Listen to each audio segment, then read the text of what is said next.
Hey dumplings, it's Dave Desai. Welcome back to my channel. Today I want to get into a little bit of Blackpink tea. It has been a while since we've done that. Today I want to talk about Jennie and kind of her ideal person and how she spoke about all of that on air. I also want to get into Rosé and her talking about kind of her true feelings about trying to debut solo, her career, all of that. So let's get into the tea. If you are new here and you're interested in this type of stuff, please make sure you hit the subscribe button and that notification bell to be notified anytime a new video drops. And if you're a hater, like to be the first to leave your hate comment, please make sure you hit the subscribe button and that notification bell also so you can be the first to do so. Now let's get into it. Let's start with my girl here, Jennie, today. But before we get into all of that, I do have to give a little bit of backstory on what happened and all that stuff. Blackpink was recently on a TV show called Knowing Brothers. They haven't really all been in a TV show like this together for a long time. I mean, they do stuff on their own. Lisa has been in her own TV shows and things like that. But they usually have no reason for all of them to be together in a TV show, as in there's nothing for them to promote. Since, well, they haven't had a song to promote. But for some reason this year we have been blessed with 3 singles? YG, are you spoiling us? Anywho, the show Knowing Brothers, I believe airs on the network JTBC. And it's basically about male high school students, which are played by comedians. And they have stars that come into the show that act like transfer students. And in the show, they do little battles, little shticks, all that stuff, and it's really funny. A lot of K-pop memes do come from this show. This show has been around for 5 years, so it's definitely a good show. People do like it. Blackpink was actually on in 2017. And I believe recently they were back for another episode. Basically, they were asked a bunch of questions. And one of them was what their ideal type is for dating. Ooh, the date start. Jennie said her favorite type is Dave Desai, me. We are now officially married. We have a kid coming. So that's what this video is about. That is my announcement. I'm kidding. Jennie would honestly probably be physically repulsed by me. Anyway, Blackpink was there to kind of promote their song, Lovesick Girls. So obviously the dating question makes a lot of sense here. Kang Ho-dong mentioned that her last appearance on the show, Jennie picked him as her favorite or ideal style. Jennie did respond back by saying, I said you're my style except your face at the time. My ideal type was Lee So-yeon. I like how sassy Jennie is. I'm not saying she is necessarily sassy in this response, but in general, I just like how sassy she is. But I also like that she knows what she wants. It's nowhere near what I am. Super Junior's Heechul was also on the show, and then responded to that by saying, are you saying you like his style but not his face? Ooh, I mean tea, right? But Jennie very quickly answered to give a very clear definition of her type of guy and what she looks for. She says, my ideal type is Kang Ho-dong's body, Lee So-yeon's personality, and Gonyu's face. Personally, I believe if you like someone's personality, you should go for that person, because face and body do tend to kind of wear out, right? They can't be skinny and fit and all that stuff for the rest of their lives. But if you like someone for their personality, that's not going away, and they're going to be that person for the rest of your life. I.e., I might have a personality you like, Jennie. Look this way. But might I say her standards are high. I expect nothing less from our queen. She does not settle for no bum. She deserves the best of the best. Jennie had spoken about her ideal type a long time ago too. This wasn't the first time she had mentioned this. She was on air on a radio called Arirang Radio. I hope I'm pronouncing that correctly. And the host kind of asked on the count of 3 if all of them could say if they prefer a cute or sexy guy. And Lisa, Jisoo, and Rosé all said at once cute, while Jennie was the only one that said sexy. She of course had to explain her choice, right? Why was it so different? And she said if she had to pick out of cute and sexy, she would prefer, and then she said I'll just stop right there. And I think the reason why is because sexy is a personality trait. Like, you don't have to be traditionally attractive to be sexy. Confidence is what makes someone sexy. Having this like sexy personality makes them sexy. And if you are good looking and have those things, then you're really hot. And yes, I'm aware of what I'm saying. You can be a grandpa and be sexy. Jennie has also mentioned in the past before that she likes a guy who is devoted to his career, who is very passionate, who is driven. Don't we all? I love a guy who knows what he wants. I definitely wanted to see what other people were saying over on the Tweetster. One person wrote, so Jennie's ideal type is body like Hong Dang, personality like Lee Kyun, and face like Gonyu.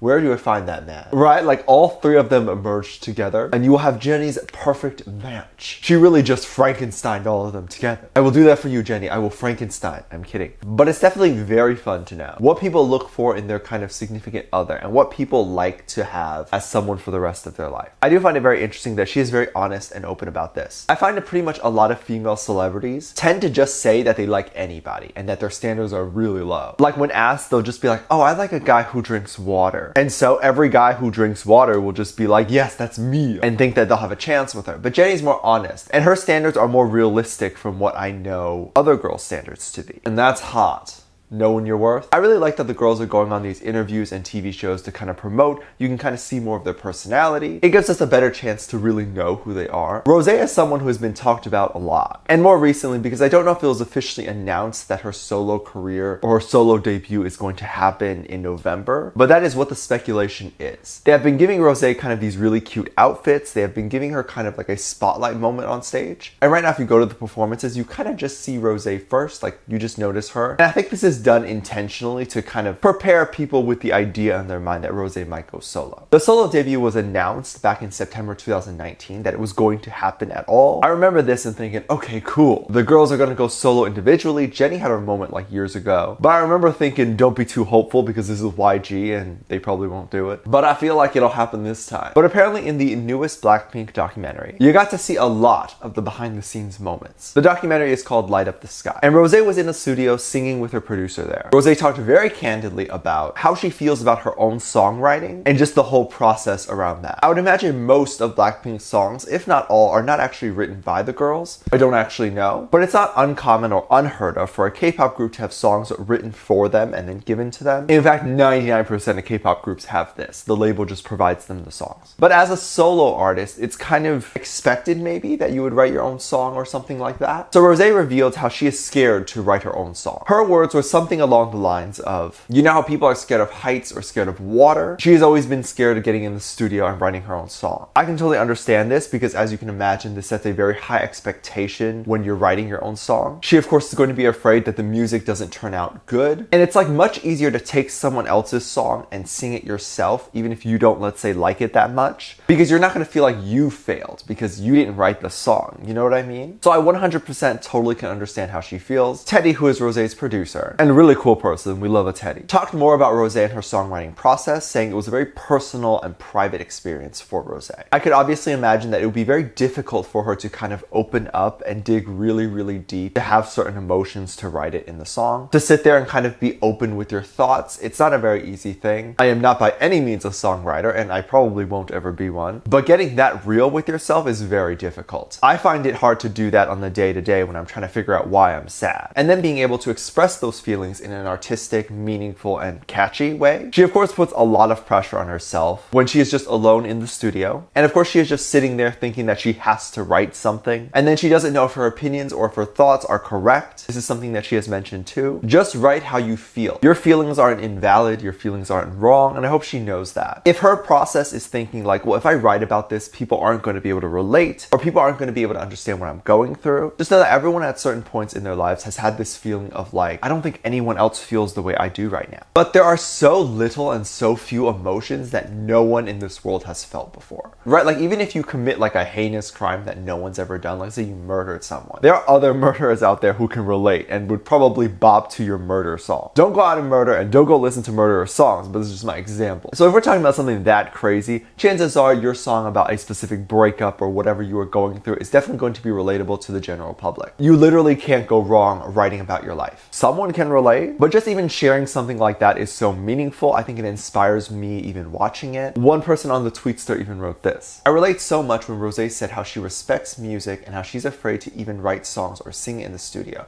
Like I feel it too. This fear opens up through lyrics and notes. When music is more than that, when it's your deepest language. Already, you have people who saw this moment in the documentary who love you and feel the same way you do. And I am really glad that they shared this part of kind of the documentary. I'm glad they didn't cut it out. Let me know what you think. Let me know what your thoughts are. Leave it down in the comment section down below. Give this video a thumbs up, subscribe if you haven't already, and I'm featuring this comment right here. Thank you so much for leaving a comment. As always, I do have a Patreon. If you want to go over there on my Patreon and kind of check things out over there, I have a lot of exclusive content over there, like music video reactions, performance reactions, ship reactions, also reality TV show reactions, things that I can't necessarily post on here because they get blocked or copyrighted or things like that. So I do upload them over on my Patreon. Please make sure you go ahead and check it out if you're interested in that. Link is in the top of the description down below. Also, if you're interested in giving back to this channel or anything like that, you can go over there and check it out. This really helps me kind of make better videos and all that stuff. I have a video over there explaining that, so check that out. With that said, there are 2 videos that will appear on the screen at the end of this video, so click on one of those. See you over there. Bye.